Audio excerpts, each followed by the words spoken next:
मंगलम श्रीमदर्हंतो मंगलम जिनशास्त्रम मंगलम सकलम संयो मंगलम भूतकालं कृपापराधेऽपि जने कृपामणिभरतारयो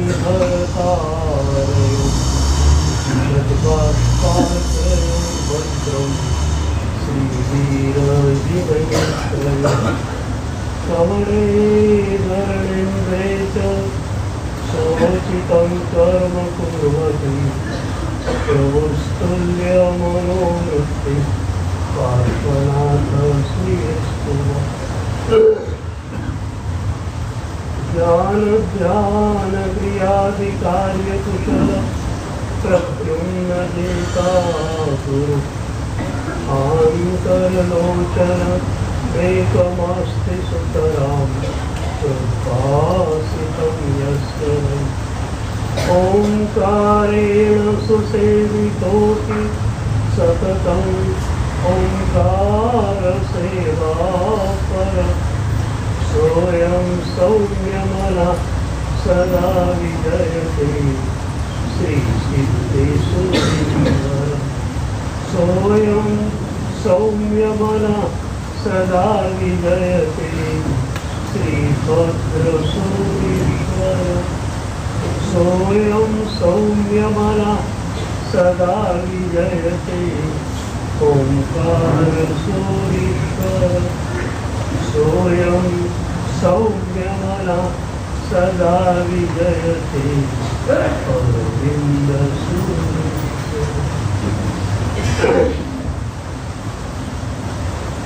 पूज्यपाल आनंद घनजी भगवंतनी परा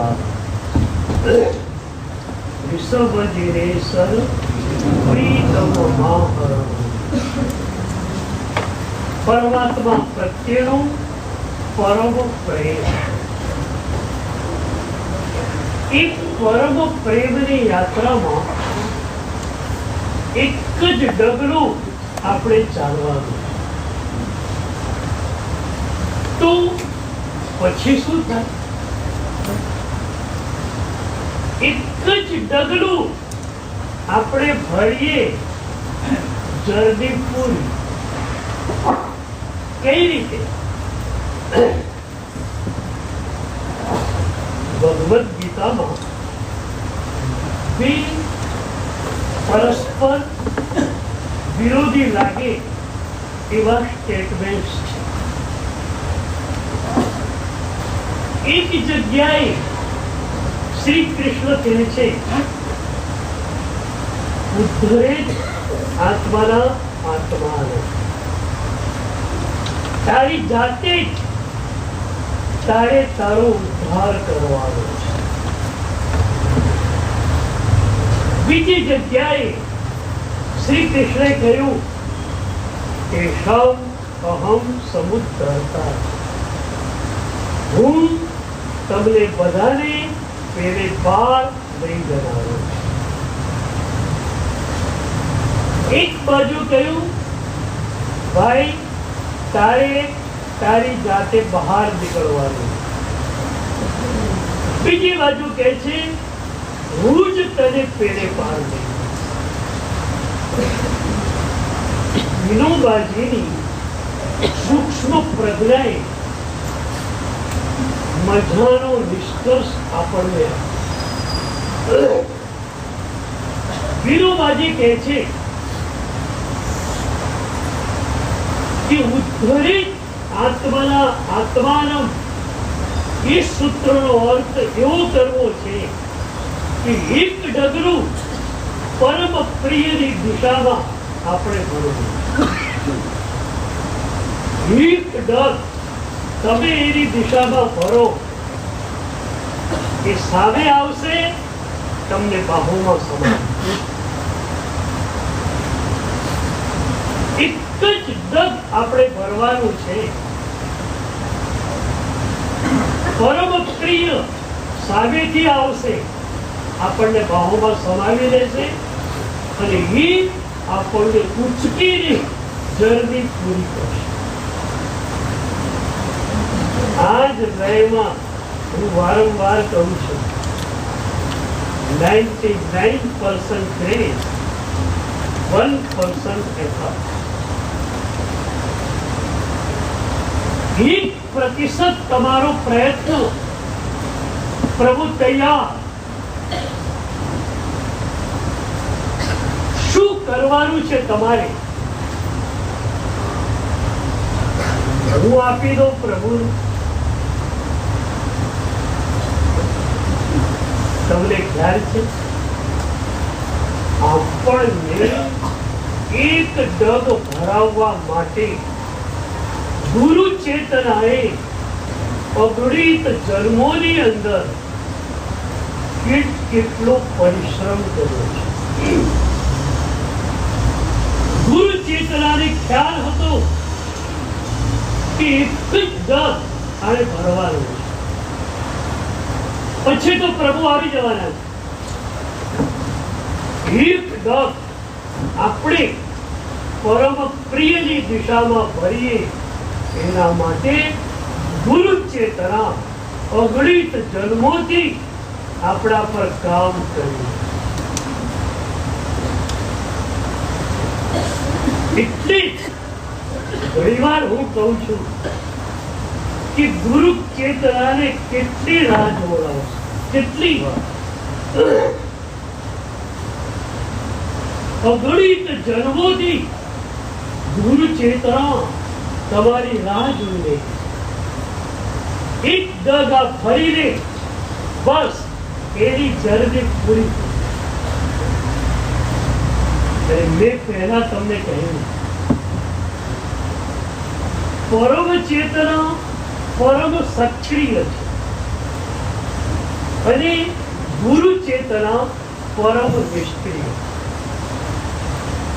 સદગુરુએ, કોઈ પણ સદગુરુએ પોતાની ઈચ્છાથી કશું જ કરવાનું નથી. We have not to do anything absolutely. અમારે તો એ જ કરવાનું છે જે અમારા પ્રભુ કહે છે.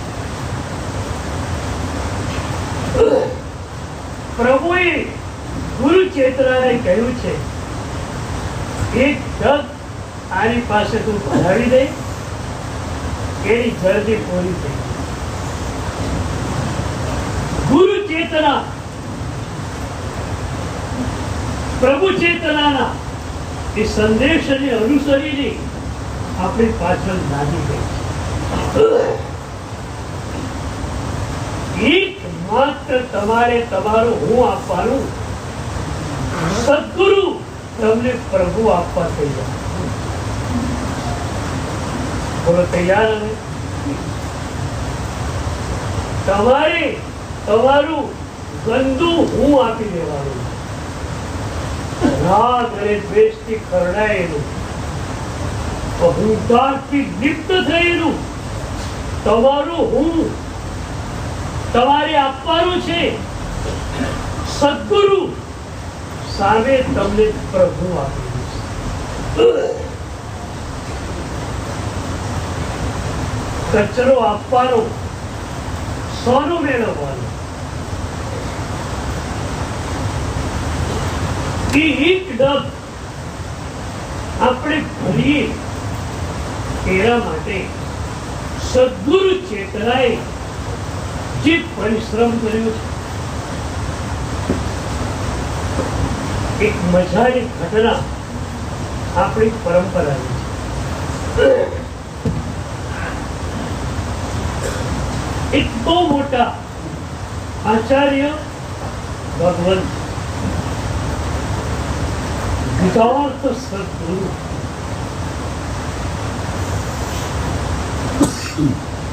સેંકડો શિષ્યો એમના,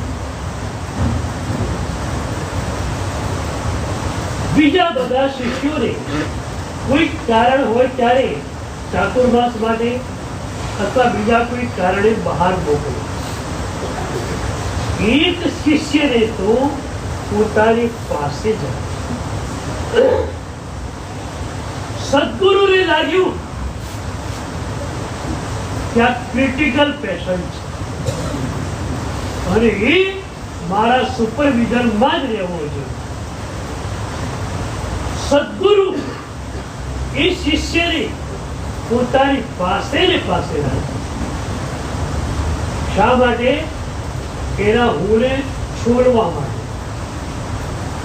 પેલાએ શું કર્યું? આપણે કર્યું તો એમ સદગુરુ પોતાને સતત જોડે રાખે છે. એને પોતાનું સ્ટેટસ સિમ્બોલ બનાવ્યું. એના દ્વારા એને પોતાના અહંકારને વધારી નાખ્યો. એકવાર એના સંબંધીઓ આવેલા હતા. એ શિષ્ય વાત કરતો હતો, શું ગુરુદેવની કૃપા, ગુરુદેવ બીજા બધાને બહાર મોકલે, મને તો પોતાની જોડે જ રાખે. બોલે ત્યારે તો માણસ નમ્રતાથી જ બોલે. ગુરુદેવની કૃપા એ મને પોતાની જોડે જ રાખે છે. પણ ગુરુ એ વખતે ત્યાંથી નીકળ્યા. ગુરુ એ શબ્દો સાંભળી ગયા. મુખવટાને પેલે પારનો ભાવ એ હતો કે ગુરુને મારા વિના તો ચાલે.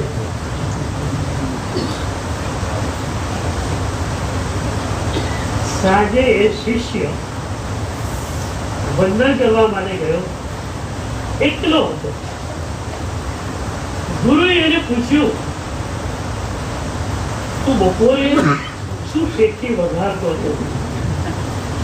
કે ગુરુદેવ મને ક્યાંય બહાર મોકલે જ નહીં, તને ક્યાં બહાર મોકલાય એવું છે. તું ક્રિટિકલ પેશન્ટ છે, તેને મેડિકલ સુપરવિઝન વિના એક મિનિટ પણ રાખી શકાય એમ નથી. કેટલી સદગુરુની કરુણા એના હુંને તોડવાની,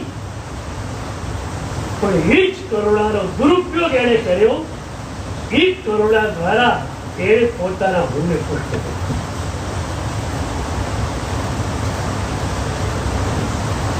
એક મજાની પરંપરા અમને મળી, તમને પણ મળી. પ્રતિચારમાં તમે પણ બોલો, ગુરુ વચન કહતી કરી પડી વચ્યું. કેટલી મજાની આ પરંપરા હતી. સદગુરુ અમને કહી દે કે બેટા તારે આમ કરવાનું છે, પછી કોઈ વિચાર નહીં, કોઈ પ્રતિક્રિયા નહીં, માત્ર સેવા. શાસ્ત્રોએ કહ્યું કે સદગુરુએ આજ્ઞા આપી 20 સેકન્ડ શિષ્ય વિચાર કરે, આ આજ્ઞા મારે ત્યાં જવાનું છે, જ્યાં જવાનું છે જગ્યા સારી છે, રસ્તામાં પણ બધી અનુકૂળતા છે. સાહેબ તહતી, શાસ્ત્રોએ કહ્યું એની તહતી ખોટી. એણે પોતાની અનુકૂળતાની તહતી કરી.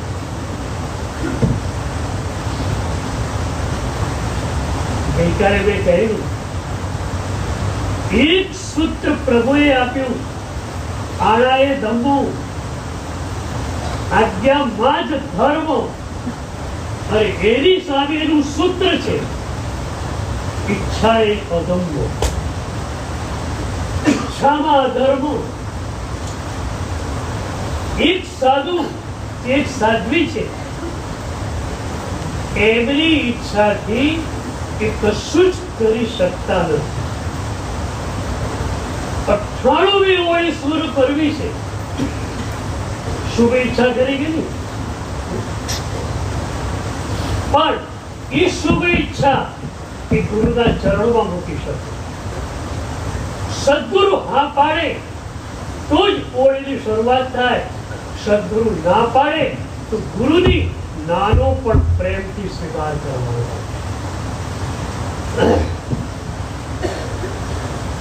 મને એકલવ્ય ઘણીવાર યાદ આવે. ભીલનો દીકરો જંગલમાં ઝૂંપડી બાંધીને રહેનારો, એ જંગલમાં ગુરુ દ્રોણ, અર્જુન વગેરે રાજકુમારોને શસ્ત્ર વિદ્યા શીખવવા માટે આવે. છાવણીઓ નખાઈ ગઈ. રાજકુમારો દરેક શસ્ત્રોનો અભ્યાસ કરી રહ્યા છે. ભીલનો એ દીકરો ગુરુ પાસે આવ્યો, ગુરુના ચરણોમાં ઝૂક્યો અને એને કહ્યું, ગુરુદેવ, મને પણ શસ્ત્ર વિદ્યા શીખવાડો. ગુરુએ ના પાડી.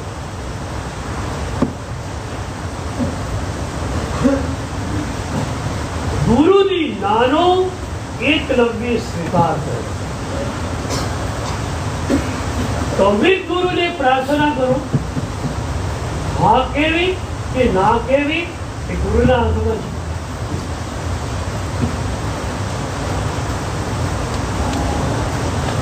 ગુરુએ ના કીધી તને નહીં ભણાવતા, એ ગુરુની નાનો એને સ્વીકાર કરવો. આપણે હોઈએ તો શું થાય?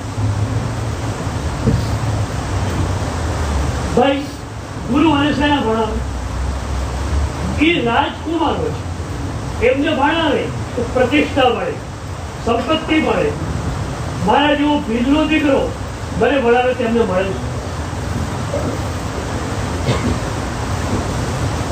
મેં પહેલા પણ કહેલું, કોઈ પણ સદગુરુ હોય તમે તમારી બુદ્ધિની ફૂટપટ્ટીથી જ એમને માપવા. અને આ ભૂલ મોટામાં મોટી અગણિત જન્મોથી આપણે ચાલુ રહી છે.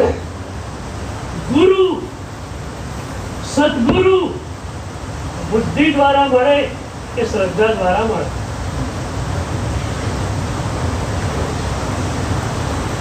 વીર વિજય મહારાજે 99 પ્રકારની પૂજામાં કહ્યું, શ્રદ્ધા વીર કુળ ઈહા આવે. શ્રદ્ધા ન હોય તો ન સિદ્ધગીરી પર જઈ શકાય, ન પ્રભુના શાસનમાં પ્રવેશ હોય. અને કદાચ કોઈ આવી ગયો શ્રદ્ધા વગર તો ત્યારે એમણે કહ્યું, લઘુ જળમાં કિંમતે નામે, બુદ્ધિના ખાબોચિયામાં કેમ કરી જાય.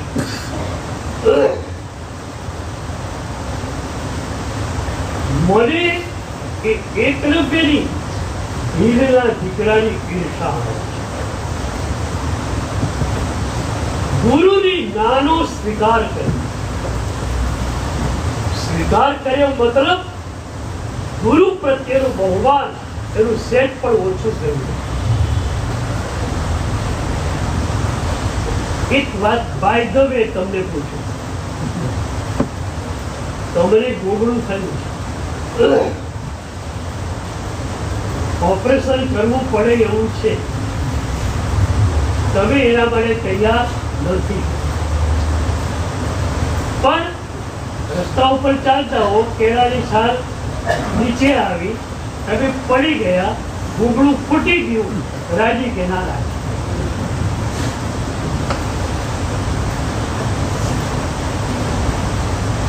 તમારી ઈચ્છાનું ગુગડું તમે ભલે એને પંપાળવા રાજી હો, પણ ગુરુ એને ચીરી નાખે તો તમે રાજી ખરાગીરી મારી શકો છો. તમારા અહંકારને અમારે થાબડવાનો કે ચીરવાનો? સાચું બોલો. સદગુરુ તરીકે અમારે શું કરવાનું? કૃષ્ણએ તો કહ્યું, આચાર્યો હિ મૃત્યુ. સદગુરુ એટલે મૃત્યુ તમારા હું માટે.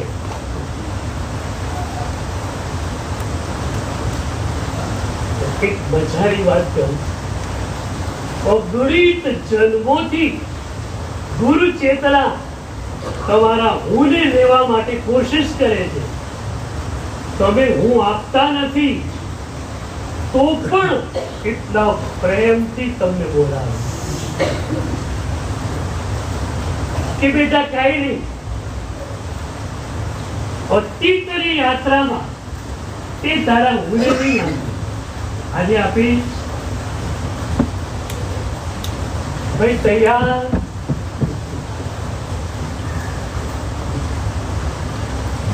કચરો જ આપવાનો છે. આ બુદ્ધિ અને અહંકાર આપણી પાસે રહ્યા અને સાધના આપણે કરી. બધી સાધના શૂન્યમાં પરિણમી. સાધના થોડી હતી, અહંકાર વધારે હતો. મેં સાધના કરી. સાધના નાનકડી, અહંકાર ભાવ.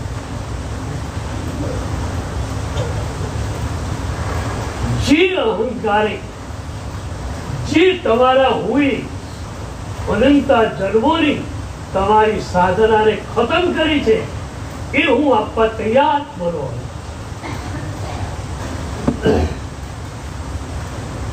એકલવ્યની જન્માંતરીય ધારા કેવી હશે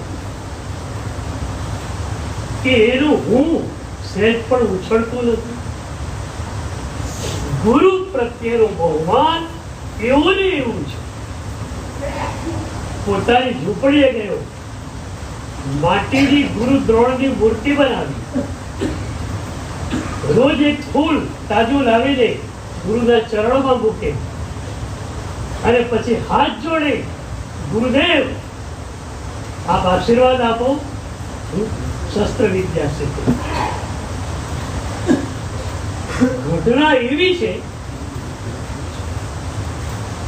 કે એકમાત્ર ગુરુ પ્રત્યેના બહુમાનથી એકલવ્ય અજોડ ધનુર્ધર બન્યો. 105 રાજકુમાર પાંડવોના અને કૌરવોના, એમાં અર્જુન શ્રેષ્ઠ. એ અર્જુન એકવાર ફરવા નીકળ્યો છે. એવું એક નિશાન વિંધાયેલું જોયું, ચોંકી ગયો હોય. આ નિશાન મારા કોઈ ભાઈ વિધિ શકે, મેં વિધ્યું નથી, તો આને વિધે કોણ? એને ગુરુને પૂછ્યું. ગુરુને ખ્યાલ છે, ગુરુએ કહ્યું એકલવ્ય વિધ્યું.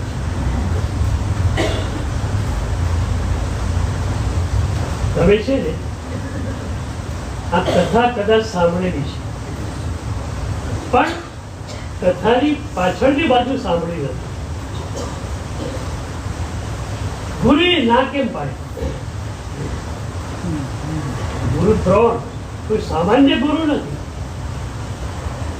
અસાધારણ ગુરુ છે, જ્ઞાની ગુરુ છે, ગુણવાન ગુરુ છે. એ ના કેમ પાડે?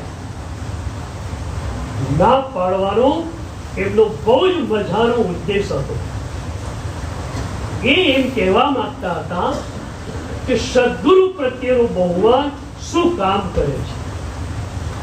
જીવંત ગુરુ પાસે અર્જુન રહ્યો, છતાં એને જે ન આવડ્યું એના કરતા માટીના દ્રોણ પાસેથી એકલવ્ય બધું શીખ્યું. અર્જુન ક્યાં હતો? જીવંત ગુરુ પાસે. એકલવ્ય ક્યાં છે? માટીના દ્રોણ પાસે. પણ જીવંત ગુરુ પાસેથી અર્જુન જે ન મેળવી શક્યો એ માટીના ગુરુ પાસેથી એકલવ્ય મેળવી. મતલબ એ થયો કે સદગુરુ તો વરસવા સતત તૈયાર છે, તમારી રિસેપ્ટિવિટી કેટલી છે? એકલવ્યની રિસેપ્ટિવિટી એટલી જોરદાર, માત્ર માટેના ગુરુ છે, પણ એ ગુરુ પ્રત્યેનું બહુમાન અને એ બહુમાનથી તે આગળ ને આગળ નીકળી જાય.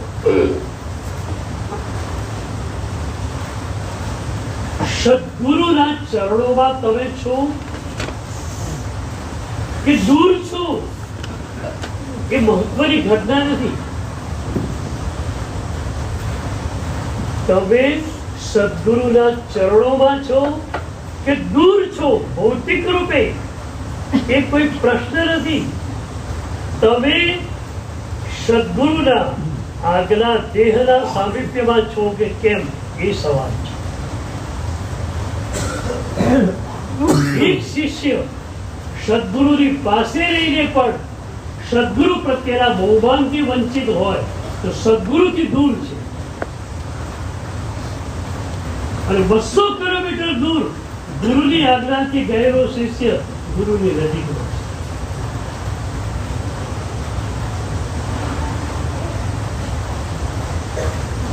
છે. એ પછીની ઘટના કેટલી મજાની છે. એક વાર ગુરુ દ્રોણ એકલવ્યને ત્યાં આવ્યા. એકલવ્ય તો રાજીનો રેડ થઈ ગયો. ગુરુદેવ મારે આમ એક લાકડાના આસન ઉપર ગુરુદેવ બિરાજમાન કર્યા. ધ્રુસકે ધ્રુસકે રડે છે. ગુરુદેવ તમે મારી ઝૂંપડીને પાવન કરી, તમારાથી જ હું છું, તમે કેટલું બધું મને શીખ્યું. અહંકાર હોત તો બોલી શકાતા. ગુરુએ શું કર્યું? ગુરુએ તો જાકારો આપ્યો હતો. હું ભણું આમાં જ આપણે રહી ગયા.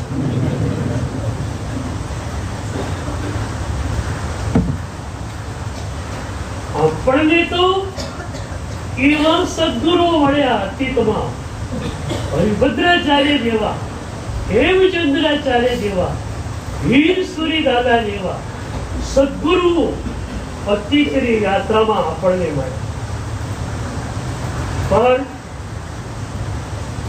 આપણા આ ધામ, તમારા આ ધામ થયા કામ પૂરું.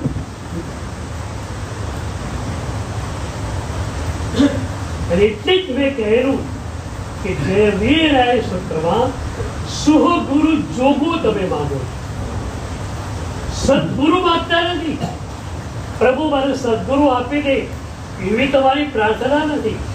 પ્રભુ સદગુરુના ચરણોમાં મને ઝુકાવી દે, કે સદગુરુ જોડે મારો ભાવાત્મક સંબંધ તું સ્થાપી દે, આવું આપણે પ્રભુને કહીએ. એ જય વીરાય કેટલા વર્ષોથી બોલું છું. ત્યારે પ્રભુને કહ્યું કે પ્રભુ આટલા વર્ષોની મારી પ્રાર્થના સદગુરુના ચરણોમાં તું મને ઝુકાવી દે, તું કેમ મને ઝુકાવતો નથી? પૂછ્યું ભગવાનને. તમારી પ્રાર્થના માટીની છે કે વર્ડની છે? શાબ્દિક છે, ભાવાત્મક છે? તમારી પ્રાર્થના કઈ છે? એ સુહ ગુરુ જોગો બોલો અને આંખમાંથી આંસુની ધાર ના પડે. પ્રભુ તારી કૃપા, કેટલા બધા સદગુરુઓ આજે પણ વિદ્યમાન છે, પણ પ્રભુ તું મને ઝુકાવતો કેમ નહીં? પૂછો પ્રભુને. પ્રભુ તું મને ઝુકાવી દે, સમર્પિત કરી દે. અનંત જન્મો થયા, હું તો સમર્પિત થઈ શક્યો નથી. હે પ્રભુ તું ઓર કૃપા કર, મને સમર્પિત પણ કરી દે. ગયું કોઈ વાત.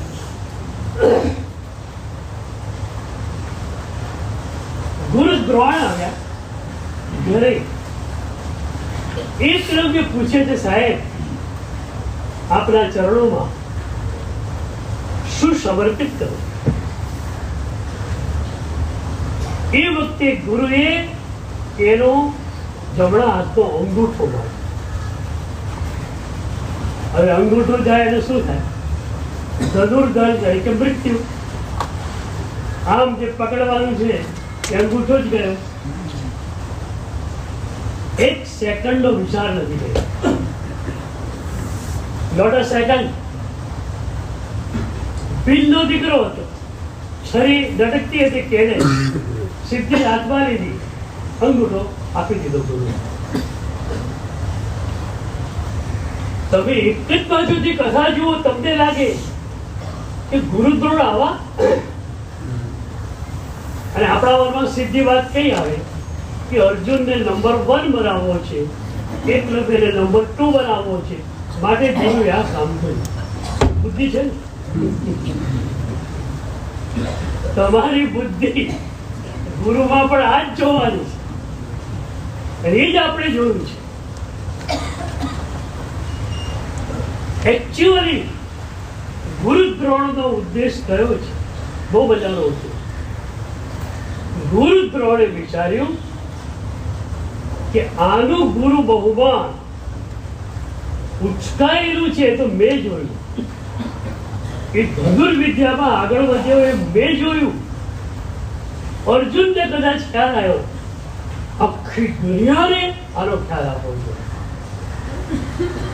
અંગૂઠો કપાઈ ગયો અને છતાં ધનુર્ધર તરીકે બેજોડ રહ્યો. અર્જુનથી પણ આગળ રહ્યો. એટલે ગુરુએ આખી દુનિયાને એ બોધપાઠ આપ્યો કે એક ગુરુ બહુમાન તમારી પાસે હોય, તમે જંગ જીતી જાઓ. ચોથા પંચસૂત્રમાં હરિભદ્ર સુરી મહારાજ સાહેબે કહ્યું, આ એવો ગુરુ બહુમાન, સદગુરુ પ્રત્યેનો બહુમાન. મોક્ષ આ રહ્યો. પણ એ બહુમાન એટલે શું ખબર? એ બહુમાનની મારી એક પરિભાષા છે. 1 + 1 = 1. તમારા ગણિતમાં શું થાય? 1 + 1 = 2. અમારે ત્યારે ગણિત આ છે, 1 + 1 = 1. ગુરુ હતા, શિષ્ય એમના ચરણોમાં ગયો. 1 + 1 તમે સમજો છો, ત્યાં 2 નથી, ગુરુ એક જ છે. શિષ્ય ઓગળી ગયો, શિષ્ય પીગળી ગયો, શિષ્ય ગુરુમય બની ગયો. શિષ્યની વ્યાખ્યા જ એ જે ખરેખર નથી, જેનું હું છીરવાઈ ગયું એ શિષ્ય. 1 + 1 = 1. કેટલી મજા આવે બધું. તમે હો એની પીડા કેટલી છે બોલો. અત્યારે પીડા છે બધી શેની છે? હું આમ કરું, મારે આમ કરવું છે, અને એમાં ફ્રસ્ટ્રેશન આવ્યું એટલે ધરમ પેલા પડ્યા. તમે છો, તમારું હું છે એની પીડા છે. હું ને ગુરુના ચરણોમાં આપી દો, પીડા છો થઈ ગઈ. એક ડગલું તમારે ચાલવાનું છે પ્રભુની દિશામાં, પછી પ્રભુ તમને બાહોમાં લઈ જશે. 100 વર્ષ પહેલાની એક ઘટના છે. મુક્તિ વિજય મહારાજ, મૂળ નામ મૂળચંદ્રજી, સ્થાનકવાસી પરંપરામાંથી અહીંયા આવેલા અત્યંત જ્ઞાની ભગવંત.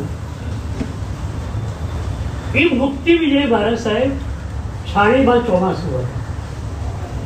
એ વખતે છાણી ધર્મની પીઠ કહેવાતી. અને એમના શિષ્ય વિનોદ વિજય મહારાજ એ 2-4 શિષ્યો જોડે વડોદરા જાની શેરીના ઉપાશ્રય ચોમાસું. પર્યુષણ પછી ભાદરવા વધમાં એક દિવસે છાણીમાં વ્યાખ્યાન પૂરું થયું. 10 સવા 10 ભાઈએ ગુરુદેવને પૂછ્યું, સાહેબ વડોદરા જાઉં છું, એ કામકાજ.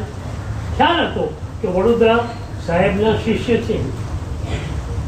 તો ગુરુ મહારાજે કહ્યું, વિનોદ વિજયને કહેજો કે ગુરુ મહારાજ તને યાદ કરે છે. પેલા ભાઈ ઘરે ગયા, જમ્યા, પહોંચ્યા વડોદરા 11:15. પહેલા જ ઉપાસ રહી ગયા. ગુરુ મહારાજનું કામ તો પહેલા કરવાનું.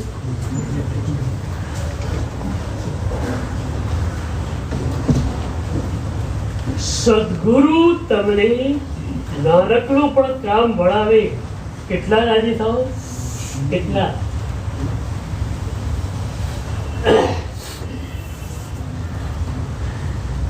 કહ્યું કે સાહેબ ગુરુ મહારાજ આપણે યાદ કરે છે. 11:15 થયેલા. શાકપુરસી પચકાળ પારવાની તૈયારી કરતા હતા, પણ ગુરુ મહારાજનો સંદેશ આવ્યો, હવે પચકાળ પરાઈ ગઈ. એક શિષ્યને લઈને ભાદરવાના એ તડકામાં 11:15 વાગે નીકળ્યા. લગભગ 9 થી 10 કિલોમીટર. 12:30 પોણા વાગે છાણી પહોંચી. ધોમ ધકતા તડકામાં ત્યાં ગયા. ગુરુદેવના ચરણોમાં દ્વાસાવર્ત વંદન કર્યું, પચખાણ લીધું. હવે પૂરી પડતી એકાશવાળાનું. ગુરુ મહારાજે કહ્યું પચખાણ પાડી લે. પચખાણ પાડ્યું, પાણી વાપર્યું, ગોતરી વપરાઈ ગઈ, પરિલેહણ થઈ ગયું. ગુરુ મહારાજની વાચના આપી બપોરે, એ પણ થઈ ગઈ. વાચના પૂરી થઈને 4 વાગેલા. તો ગુરુ મહારાજે એ વખતે કહ્યું વિનોદ વિજયને, હવે તું જા, હવે તું જા, તારે પણ ત્યાં બાજુ બધું સંભાળવાનું છે. ધોમ ધકતા તડકામાં શિષ્યને બોલાયો છે, કોઈ કામ ભણાવતા નથી, હવે તું જા. અરે એ શિષ્ય કેવો કોરી સ્લેટ જેવો હશે. ગુરુની આજ્ઞા, ગુરુએ બોલાયો, હાજર થયો. ગુરુ કે જા તો જવાનું. અઠવાડિયા પછી ફરી બીજી વાર વ્યાખ્યાન ઉઠ્યું છાણીમાં. એક ભાઈએ પૂછ્યું, સાહેબ વડોદરા જાઉં છું, કામ છે? તો કે હા, મારા શિષ્યને કહેજો ગુરુ મહારાજ યાદ કરે. ફરી અઠવાડિયા પછી બીજી વાર એ જ રીતે બોલાવ્યા. એ જ રીતે બપોરે 4 વાગ્યા. ગુરુએ તું હવે તું જા. કોઈ કામ ભણાવવાની વાત નહીં. આપણને ખ્યાલ આવે કે સદગુરુ આપણા ઉપર કઈ રીતે કામ કરી રહ્યા છે. સદગુરુની ઈચ્છા શિષ્યને બિલકુલ અપેક્ષા મુક્ત બનાવવાની છે. બીજી તો કોઈ નહીં. નાનકડી અપેક્ષા લઈને આવે કે ગુરુ મહારાજ મને કોઈ સેવાનું કામ ભણાવો. અરે એ પણ અપેક્ષા તું શા માટે રાખે? તમારે બિલકુલ નિરપેક્ષ બનવાનું છે. જ્યાં અપેક્ષા ત્યાં અહંકાર. યાદ રાખજો, અપેક્ષા છે ને તમે સારી લાગતી એવું કરવાનું. ગુરુની સેવાની ઈચ્છા છે, પણ તમે જુઓ ત્યારે ખબર પડે કે એ અપેક્ષાની પાછળ, એ ઈચ્છાની પાછળ તમારો અહંકાર જ બેઠેલો હોય છે. બીજી વાર પણ કહ્યું જા, ગયા. અઠવાડિયા પછી ત્રીજી વાર બોલ્યું.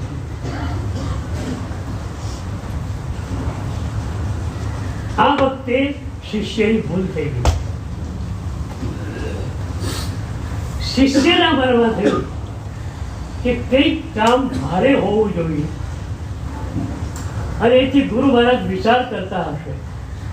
પણ આજે એમનો વિચાર નક્કી થઈ ગયો હશે અને મને સેવાનું કામ આપશે. એક અપેક્ષા નાનકડી મનમાં જન્મી કે આજ તો ગુરુ મહારાજ મને કામ જરૂર આપશે. પણ રોજના નિયમ પ્રમાણે ગુરુએ કહ્યું 4 વાગ્યા કહ્યું હવે તું જા.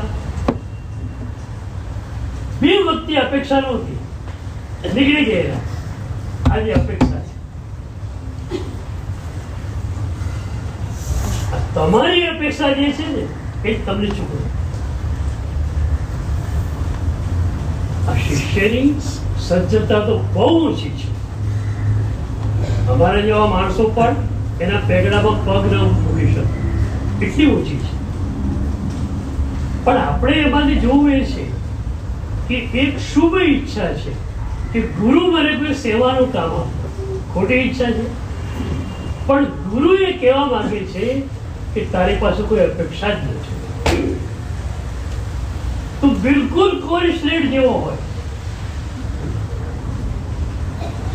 મારી પણ ઈચ્છા આવી તમે બધા કોઈ સ્લેટ જેવા. આપણા સુરતના કવિ ભગવતી પ્રસાદ ની એક સરસ કવિતા છે. એનું મુખડું છે હરિ લખે તે અક્ષર હોય. હરિ લખે તે અક્ષર હોય. પ્રભુ જેને લખે, ગુરુ જેને લખે તે અક્ષર એ શાશ્વત થઈ. અક્ષર શબ્દના 2 એક તો અક્ષર એટલે અ આ ઈ. બીજું અક્ષરનો અર્થ છે જે ખરે નહીં, જે નાશવંત હોય નહીં, જે શાશ્વતીના લયમાં રહે તે અક્ષર. હરિ લખે તે અક્ષર હોય, ગુરુ લખે તે અક્ષર હોય. ઉપકાર યોજાય ને ત્યારે આયોજકોની ઈચ્છા એવી હોય કે માળવાળા વધારે આવે. આયોજકનો ભાવ શું હોય કે 35-28 વાળા તો નીકળી જવાના, છેલ્લે જે ઠાઠ આવે એ માળવાળાથી આવે. હું પણ માળવાળાઓને પ્રિફર કરું. તો મારો ઉદ્દેશ શું? મારો ઉદ્દેશ એટલો કે કોરી સ્લેટ મને મળશે. એ કોરી સ્લેટ ઉપર મારે જે લખવું છે એ હું લખી શકું. તમને ખ્યાલ છે તમારા મનની સ્લેટ પર એટલા ડઘાડુઘી કરીને તમે આવો છો કે ડસ્ટર મારી મારીને અમારા હાથ દુખો આવે. સ્કૂલની અંદર ચોકસ્ટિક તમારી પાસે હોય ભાઈ, શિક્ષક પાસે. વિદ્યાર્થી હાથ પર ચોકસ્ટિક આવે તો ઉંદર ને બિલાડું ચીતરી નાખી પાટી આવું છું. તમારા હાથ પર ચોકસ્ટિક હોય, મારે પૂછવું છે મન તમારું પણ વિચારો તમારે સતત કર્યા કરવાના. એટલા માટે સંવત્સરી સૂત્ર આવ્યું. સાંજે તમે બોલશો સંવત્સરી દેવસ્ય દુચિંત્ય દુપાસ્ય દુચિત્ય ઈચ્છા કારણ સંદેશ ભગવાન. ગુરુદેવ દિવસ દરમિયાન ખોટું વિચારાઈ ગયું, ખોટું બોલાઈ ગયું, ખોટું કરાઈ ગયું, શું કરું? ત્યારે ગુરુદેવ કહેશે પાછો ફરી જાઓ. પ્રતિક્રમણ જે કર્યું છે, પ્રતિક્રમણ કર્યું તો હરિ લખે તે અક્ષર હોય. આવા શિષ્યો મળવા ને એ ગુરુ માટે પણ એક સૌભાગ્યની નિશાની કહેવાય છે. આપણી પરંપરામાં કહેવાયું કે બુદ્ધ જેવો શિષ્ય કોઈ ગુરુને મળે ને તો ગુરુ બળ ભાગે. કેમ? બુદ્ધ સંપૂર્ણતયા પરોપ થયેલા માણસ હતા. એક ગુરુ પાસે ગયા, મને રિઝલ્ટ આપો. ગુરુ કે મહિનાના ઉપવાસ, પાણી વગર. ઓકે તૈયાર. હવે આનાથી આગળ કઈ છે? મને આપવાનું પોતે નથી. ગુરુ કે મારી પાસે આટલું જ છે. બીજા ગુરુ પાસે તમે કોઈ રીતે કરો, તમને સંપૂર્ણ ત્યાં ઓબે થઈ જવું, રિઝલ્ટ મને આપો. એ ગુરુએ કહ્યું આતાપનાને ઉનાળામાં સવારે 9 થી સાંજના 4 સુધી તડકામાં બેઠો રહે. તડકામાં બેસી રહ્યો, રિઝલ્ટ મળવું જોઈએ. એવી એક પરિણામની ઈચ્છા બુદ્ધે કે ગુરુ નક્કી પેલા કર્યા નહોતા. જે ગુરુ પાસે ગયા, જે ગુરુએ જે કહ્યું એ બધું જ એમણે કર્યું. પણ એ લયમાં હું ઘણી વાર કહું કે અમને લોકોને નિરુપદ્રવી શિષ્યો મળે. ઉપદ્રવ ક્યારે થાય? તમે સાંભળો એ પ્રમાણે કરો એટલે તકલીફ થવાની છે. ચાલો, આ તો કઈ બેસતો નથી, ગુરુ પાસે પૂછવા આવ્યા, પણ આપણે ઊંઘી જ જવાનું છે. નિરુપદ્રવી શિષ્ય થઈ ગયા. ત્રીજી વાર પણ અપેક્ષા મુક્ત બનીને આવવાનું હતું. સૂક્ષ્મ અપેક્ષા છે. આજે ગુરુ મહારાજ મને કંઈક કામ કહે છે. ગુરુએ 4 વાગે કહ્યું તું જા. એ વખતે આપણે ગુરુના ચરણમાં પડીને કહ્યું, ગુરુદેવ આપ મને બોલાવો છો. 3 વાર નહીં, 33 વાર આપ બોલાવો. આપ ગુરુ છો, હું તૈયાર છું. પણ મને લાગે છે સાહેબ, આપ કોઈ કામ માટે મને બોલાવો છો, એ કામની વાત કરો ને, મને કે સેવા આપો. ગુરુ એટલું જ કહ્યું, આજ તું નાપાસ થયો. આજે તું નાપાસ થયો. ગુરુ કે છે ચોમાસા પછી અમદાવાદ જવાની ઈચ્છા હતી અને અમદાવાદમાં ભગવતી સૂત્રના યોગ તને કરાવવાના હતા. તને ઘણી પદવી આપવાની હતી, તું એક જ યોગ્ય છે. મેં નક્કી કર્યું કે આ પરીક્ષા કરું અને પરીક્ષામાં પાસ થાય, વિરોધ વિજય, તો એને ભગવતીના યોગ કરાવું. તું નાપાસ થયો, હવે જા. એવી ગુરુઓની કરુણા હતી અમારા ઉપર. ગણિત પદ આપવાનું છે, કરે આચાર્ય પદ નહીં. આટલી કડક પરીક્ષા. પણ એ શિષ્ય ખરેખર શિષ્ય છે. એના મનમાં કોઈ ગ્લાનિ નથી. એના મનમાં ગ્લાનિ એક જ છે કે ભાઈ અપેક્ષા કેમ રાખે. ગુરુએ આમ કેમ કર્યું એ વાત તો છે જ નહીં. ઘણી વાર મારા શિષ્યોને કહું કે ગુરુએ આમ કર્યું જોઈતું નહોતું. ગુરુ મહારાજે આમ કેમ કર્યું. આવું જે માને ને એ શિષ્યને હું પરમ ગુરુની પદવી આપું. ગુરુનો એક ગુરુ. મારા ગુરુ મહારાજ હતા અરવિંદ સુખની દાદા, ઓમકાર સ્વરી દાદા. એ કહેતા યશો વિજય તારે આમ કરવાનું. જયઘોષ દાદા પણ મારા ગુરુ તરીકે જ હતા. એમનું એટલો બધો મારા ઉપર પ્રેમ હતો કે જે પ્રેમને હું સાર્વજનિક અત્યારે કરી શકું નહીં. અંતરંગ પ્રેમ મારા ઉપર જયઘોષ દાદાના હતો. તો એટલા બધા સદગુરુઓનો પ્રેમ મને મળ્યો છે કે એ રીતે પણ હું જ્ઞાન થયેલો માણસ છું. તો એ શિષ્ય એટલી સજ્જતા વાળો છે કે એના મનમાં જ્ઞાની એક જ છે.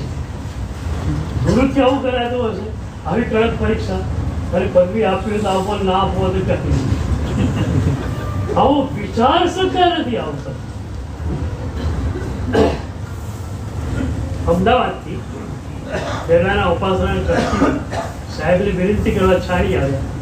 એમને પણ ખ્યાલ હતો. સાહેબે કહ્યું કે કદાચ વર્તમાન યુગ હશે, ક્ષેત્ર સ્પર્શના હશે, તો ચોમાસા પછી અમે અમદાવાદ આવશું અને ભગવતીના યોગ જો કરાવીશ તો 6 મહિના રોકાવાનું પણ થશે. ટ્રસ્ટીઓ ઉમંગ લઈને આવેલા. સાહેબે સ્પષ્ટ વાત કરી કે ભગવતીના યોગ વિરોધ વિજયને કરાવવાના હતા. એના માટે આ પરીક્ષા નક્કી કરેલી. ત્રીજી પરીક્ષામાં ફેલ ગયો, હવે અમદાવાદ આવવાનું નથી. એ શિષ્યો બધી છાડીથી વડોદરા ગયા વિરોધ વિજય મહારાજ પાસે અને એક જ વાત કરી, ગુરુદેવ પધારવાના હતા, હવે એ વખતે એ આગેવાન શ્રાવકોની આગળ પણ એ વિરોધ વિજયજી કોઈ સફાઈ પોતાની આપવા તૈયાર નથી કે ગુરુ મહારાજ આવું કરાતું હતું. કેટલું ગુરુ પ્રત્યેનું બહુમાન હશે.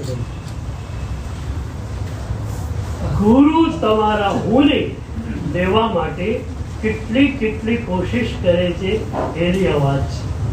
એક સૂક્ષ્મ અપેક્ષા હતી, સૂક્ષ્મ અપેક્ષા, પણ એની પાછળ હું રહેલું હતું. ગુરુએ એને રિજેક્ટ કરી દીધા. આ ગુરુની કરુણા, એના સ્પર્શમાં આજે રહો, આવતીકાલે હું આપી દેવાનું.